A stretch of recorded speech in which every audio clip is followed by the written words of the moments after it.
Good morning, good morning, good morning, and welcome to another Mocha Money Monday. I'm your host, Ashley Scott, and today I am with the incomparable Rodney Clements, Mhm. the managing director of Black Star Corporation. How are you doing today, Rodney? I'm doing good. Awesome. How you doing?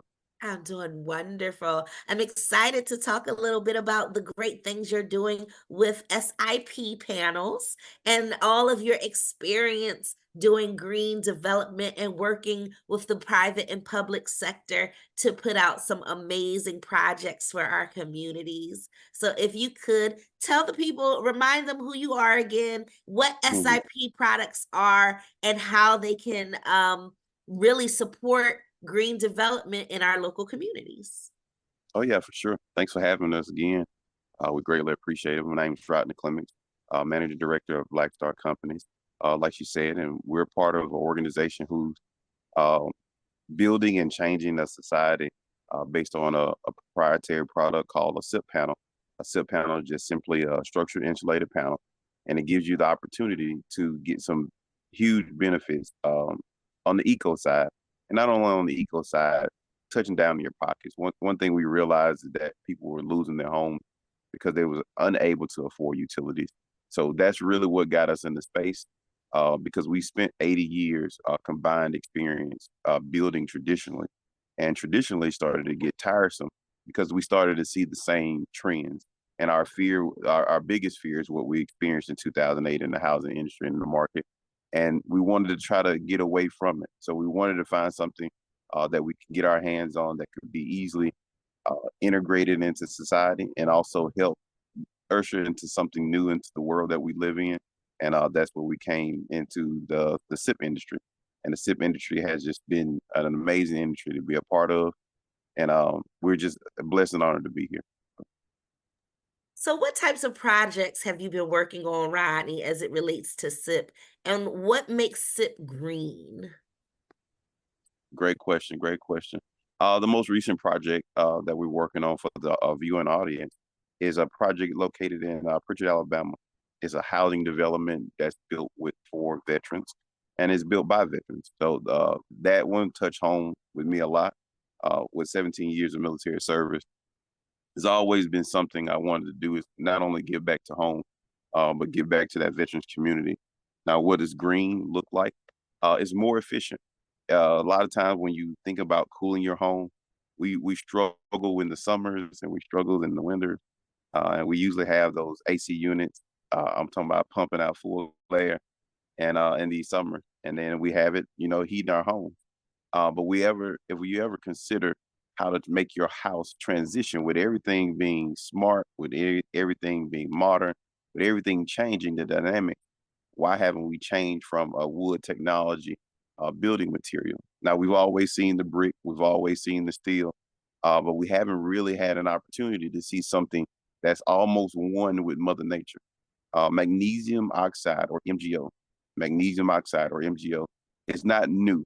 It's the same material, it's the same product that's built into the Great Wall of China, and we wonder and we fascinated ourselves with how did that wall last particularly so long, and that's because it was made for nature. A lot of times we see that one substance in this earth that's unbeatable, and that's water. Well, now we made something that's comparable to water, and that's that magnesium oxide. So when you talk about green, you talk about durability, you talk about longevity, and then you talk about those energy savings. A lot of times with a square foot home of 1,800 square feet, you're looking at anywhere between a $250, $300 easy light bill, a 3.5 ton unit. Take that same home and look at that home being a magnesium oxide home. You're looking at a $50 light bill. You're looking at a 1 ton unit, and now you're saving money to put back into your pocket. And now we can talk about redoing our finances because we have an additional $200 up to 250 back in our pockets. Well, everybody likes a little extra money back in their pocket, Yes, right? ma'am. Yes, ma'am. So when you're talking about this, I always like to talk about how like the everyday consumer can take advantage of these kinds of things. And then also as a business owner or someone who's in a career that's looking to pivot, how do they get into these types of things, right? So what are the two best ways if I'm just an individual average Joe and I'm in my community, how do I take advantage of getting that extra 250 in my pocket?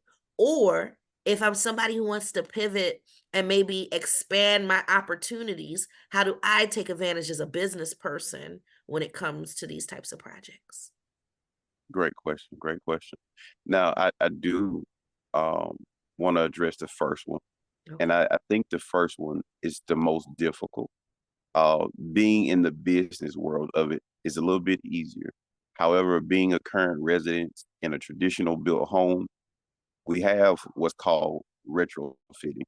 And retrofitting allows you to interchange out your home for the magnesium oxide. Now, the biggest part with just somebody that lives in it, you have that upfront cost that some people may see as an inconvenience or expensive. But those things that are there, it also requires a lot of education.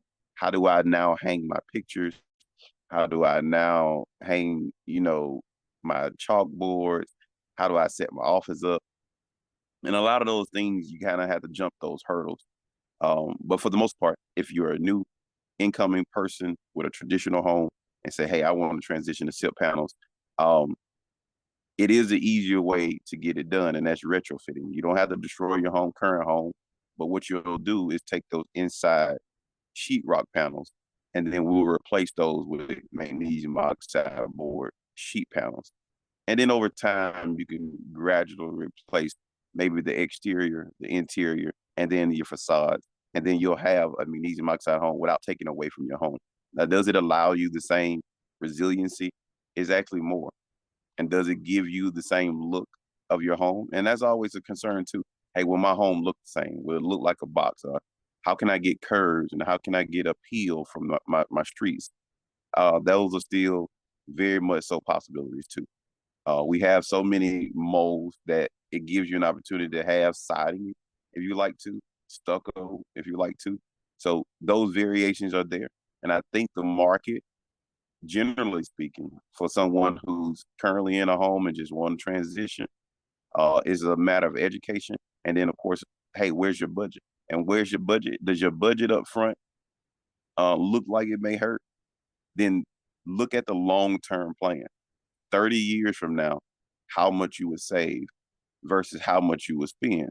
And then we have to put a financial plan together where we show you the life of the home starts to pay you back more. And one experience I can speak to, and it's a personal experience because you always got to be a product of the product. So my goal was take a traditional home and then see how hard and difficult it is. And this was the proudest moment I had when I first started out. And the home was in Louisiana. They have a system called One Bill. That One Bill system allowed me to not only put roughly $270 in my pocket every month, but I had no utilities. One Bill takes priority with your light bill. It puts your gas, your water, all in the same bill. That was the beauty behind One Bill. Shout out to the mayor there because he came up with the concept. And when he came up with the concept, it was leveraged on your light bill. And so when I saw that, I said, this is the perfect opportunity. I took those light bills and I chronologically put them in order. And I started seeing how much I could save. I put solar panels on there too. I put the magnesium oxide. The first month, I think it was like $46. The next month was 125. And then I said, hey, y'all, we got something. Because there was nothing allowing my home now to be susceptible to those things that we're naturally susceptible to. That's cracks, that's mold, that's mildew, because everything was being absorbed, everything was being transitioned, everything was being converted into energy. And magnesium oxide was able to not only take in, but it was able to put out. And so you had pure ventilation throughout your entire home. And not only that, it was sealed. And so it was like essentially a Yeti cooler. And that Yeti cooler allowed me towards December to get $540 back into my pocket. So I tell people all the time, your house can pay you to live in it if you strategize the right way. And that house in Louisiana because of their one building system, allowed me to live in a house that paid me to live in it. So that's that first example. And then the second example that you asked about is just those people that are interested in getting into the field. Is actually tremendously easy to get into. My biggest suggestion is to make partnerships because the industry, just like the home, is expensive. The equipment we got from Missouri, and it was roughly $2.5 million. $2.5 million, and $2.5 million is not like snack money. It's not money that you just got in your pocket to shell out. So it was easier for some people and that are business owners, maybe venture capitalists, hedge fund owners that say, "Hey, I want to be in the manufacturing space," to partner with somebody that already has the experience, partner with somebody that already has the equipment, and then you kind of get away from the overhead aspect and get to enjoy the beauty behind, really get into the SIP industry, which is a phenomenal industry to be in. And it's definitely creating some waves in the market. But um, that would be my best suggestion for those that are business owners that's looking to get into that field. So, Rodney, what are some of your predictions around green development, right? When it comes to it's a buzzword, everybody's talking about sustainability, everybody's talking about environmental and sustainability goals, and just what in your mindset, especially as we are looking at the context of our political landscape, how, we have one side that's moving closer towards more sustainability and more programs and platforms and initiatives that are going to benefit those who are making sustainable choices, and versus other leaders that might say throw sustainability out the door in efforts to maintain our political power, right? So when you think about what's happening in these political streets, what do you think the future of green development might be? I would say it this way. Um, as I said before earlier in a few statements, green energy is here to stay. Green energy has always been here. Green energy is going nowhere. The reason I say that is because I bring back the example of the Great Wall of China. It's always been here. And if political leaders don't understand the field or the concept of green energy, they should reconsider a lot of their platforms that they're running on. Um, these products, without being dramatic in my statement, are changing the way people can live.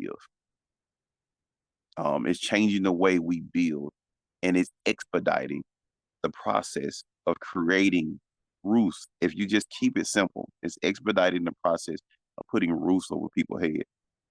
Instead of having a build time of 60 days, 90 days, 120 days, 6 months even, you're experiencing 55% less of labor costs. Now, people immediately think that takes away jobs. No, that creates more because I have more jobs now that I can do rather than more jobs I overbid and I sit on. So the potential to cut green energy out should not be a consideration for any political leader who's looking to make a difference in a lot of places. That's even if it's not affordable, even if it is affordable, even if it is for veterans or homeless or seniors. The options are so vast that to cut green energy, or even I say to try to cut green energy out, um, I can't see that being a platform that a win. I can't see that being a winning platform.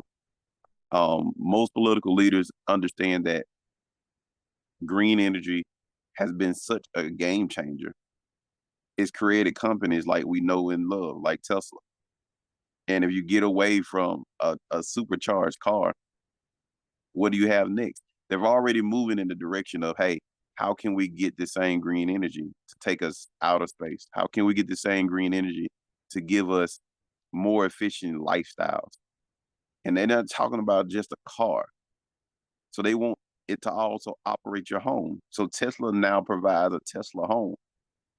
So the beauty behind a lot of the green energy is that it's a concept that's now accepted more so than it has been. And there's still a fight there. They're still your traditional bill because people want to produce lumber, and that's what they know. That's what their family was built off of, and it's not going to go away because the combination of the two still looks nice. So aesthetically pleasing, then there, yeah, it looks great. But for the most part, lumber's not going anywhere. There's just a new kid on the block that people learn and have to educate themselves around accepting. So most political leaders understand that. And that field of being in the green energy space for most political leaders should always remain a high priority on their particular platform because it continues to help adapt people to an ever changing lifestyle when it comes to their finances too. With inflation being on the rise, with them struggling to make sure that children are well taken care of, daycare facilities, you need something that kind of leverages the playing field in today's society. And I truly believe green energy and green building is that way. Now you sounded a lot like a politician. Are you still running for mayor of Pritchard, Alabama, Mr. Clement? You had to go there, didn't Of course. you? Yes, ma'am. We're still putting our name in the hat. We're still getting out there, and we're still going to make a charge for 2025 and run that race for mayor for the city of Pritchard. Deserves great leadership, transparent leadership, and our team would definitely feel good about bringing that to the city. So, yeah, we're And still I going mean, to do it. being that you are already building the Veterans Village in Pritchard, Alabama, how do you see small rural communities taking advantage of this type of green development? How can their local political leaders in other smaller rural areas start to leverage some of the partnerships and the relationships that they could with other corporations? What do you see the marriage and the possibility for rural America when you think about SIP and when you think about other green developments? What do you think the connections could be there? What's the promise there for these rural communities? Um, a lot of these rural communities are small, so they narrate a lot of their conversations through their mouth. The best form of advertisement is their word of mouth in these small communities. So what SIP does in a rural community is really special because uh, word of mouth moves differently because they see change. Not only do they see change, they see something new. And then to them, quote unquote, it's a shiny new object. It's something that draws my attention and I get to talk about it because I've never seen it before. And I'm excited to talk about it because it's like my favorite sitcom or soap opera. And I just found out the main character got another thing going on. So for me, in a story of a rural community where something new is on the scene, something shiny is on the scene, I get to be excited about going to get coffee on Monday again and talk about change in the city I live in. So those types of, and I promise you that was a great question. And that question is more special to me than creating a big wave of 2,000 houses in a 600-acre development rather than just taking a 22-acre development and creating 15 homes and some parks and some children that get to play. That's more special, and that's what it creates. It creates that excitement because now you can touch it. Now you can feel it. It doesn't feel so commercial. And those things that touch our hearts a lot of the time are not necessarily commercial. It's the relationship between the people and the interaction that we can have that we can feel that makes all the difference. So, This is exciting, and I would love for you to just talk a little bit more about how people can engage with you and engage with what you're working on, what some of the projects that you have going on, and how people might be able to participate. sure. Well, they can connect with me at a lot of places. My nephew called me old the other day because he said you're still on Facebook, and Facebook is for the old people. We on TikTok now, so I got to get my social game up. But for the most part, you can find me on Facebook. You can find me on LinkedIn, and you can reach out to me. I'm always open. I'm extremely busy, so if I don't get back to you, please just follow up. But for the most part, connecting with me is not difficult. Messages on Facebook, they don't go unread. So I usually get back to those messages pretty fast. But the exciting part about, being able to be a part of these developments is really special. So partner with us too. It's not difficult either. Black Star is definitely excited about the opportunity to partner with other potential developers and co-developers to create something special in the home that you live in. So thanks for asking that question too. But the best way to get in contact with me is definitely through Facebook or LinkedIn. Now, Rodney, are you a part of the Phenomenal Hughes Global Network? No, ma'am. I'm not. So next time I need for you to say, I am a part of the Phenomenal Hughes Global Network. So we're going to have to get you in the mix. Okay, Rodney? Yes, ma'am. We got to. It's a must. It's Yes. a must. Now, before we get out of here, I would love for you to just talk a little bit more about some of the just nuances, right? Because I think there's always a difference when you're talking about traditional build, when you're talking about because I'm also talking with people about like building with hemp. I'm talking about building, with other types of materials. What are some of the nuances with working with the county when you start introducing these new kinds of products that people might not be familiar with? Because if I want to retrofit my home and I have to get a permit and the people in my county have never heard of SIP, are there going to be challenges around that? Great question. They are, and I can answer that simply because we've experienced it personally. The challenge is always, and always in my mind, will be education. I don't know. And when I don't know, it immediately brings up walls. It brings up concern. It brings up fear. It brings up what happens in 30 years. I know what happens with lumber in 30 years. I'm replacing, I'm reducing, I'm reusing. But what happens with this new thing that these people are telling me is a game changer? And I think that's going to always be the biggest part until it becomes second nature like lumber did. If you know what lumber does, you always will lose at home or have to repair, replace, reduce, or reuse. And that's just a given fact, but we accept it. Now we get to a product that reduces that, almost like I said earlier, similar to labor, to 55%. Why wouldn't we? And if we didn't start on a smaller scale to get an experience, those transitions would not necessarily be the ones that we always want to take advantage of. Because, like I said earlier, it's that fear factor of not knowing. So, our website has been revamped to dedicate to education. So now on the website, you see more visible PDs, you see more education, you see more videos, you see more things to the viewing public that we didn't share before. And so that reason is because we identified that weakness of education. So when you get to your county areas, your building code doesn't change. Your building material is going to allocate for the same SIP product that it currently does when it comes to lumber. You just have to know how to speak to it with your general contractor and or your subcontractors. And when you speak to it, your building inspector then gets an understanding because you can give examples of where those align with the building code. And so it's not going to be hey, I got my permit and I turned around and the inspector approved it. He's going to ask questions. So be prepared for those questions to be asked. Understand that those questions are coming. But the education portion that we always have to go through, even with big clients, is always worth it. The struggle we have to go through with the city, the county, and sometimes the state, it's always worth it. It's worth it because you're passionate about your mission. You know what it's gonna do, and I don't even say potentially do. We know it's gonna do it. I shared my testimony of being a product of the product, and I know how that changed the game for me.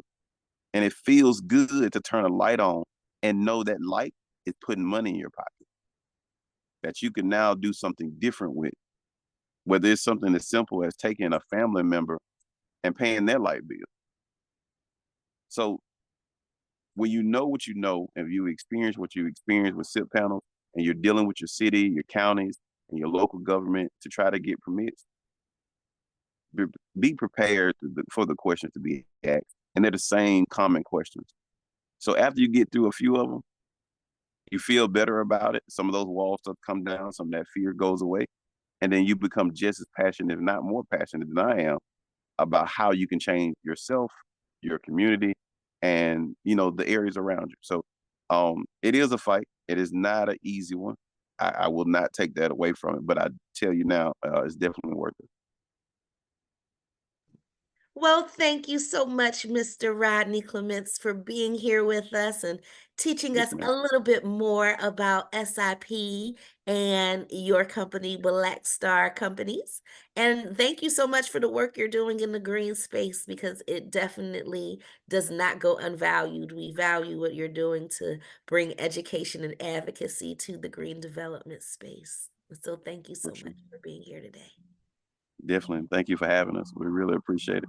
And thank you, listeners, for tuning into another Mocha Money Monday. I'm your host, Ashley Scott, and this Mocha Money Monday is brought to you by Wilson's Financial Group and the Phenomenal Hughes Global Network. If you haven't, go visit phenomenalhughes.com. Get connected to some inspiring and empowering people who are going to help you to pivot, to prepare, and to prosper on your journey to get in the bag, because that's what Mocha Money Monday is all about, helping you to create generational wealth and a legacy for you and yours. Thank you for tuning in, and until next time, we'll see you soon. Peace, everybody.